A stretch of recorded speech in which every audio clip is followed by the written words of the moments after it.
என்னையோ உன்னவையில் பாதாளத்தில் விழச் செய்து கொள்ள பார்த்தாயே, அதற்கு பேர் என்ன துரியோதனா? யுத்தம் வேண்டாம் என்று தலையில் அடித்துக் கொண்டேனே, கேட்டாயா?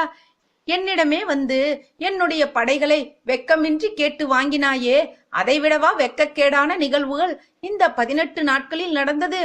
பச்சிலம் பாலகனான அபிமன்யு அவனை நிராயுத பாணியாக்கி சுற்றி நின்று கொண்டு கொன்ற பொழுது எங்கே போயிற்று உன்னுடைய யுத்த தர்மம்? நீ எதை செய்தாலும் அதற்கு பெயர் நியதி, பிறர் அதை செய்தால் அதற்கு பெயர் அநீதியா? சபாஷ் துரியோதனா, சபாஷ்.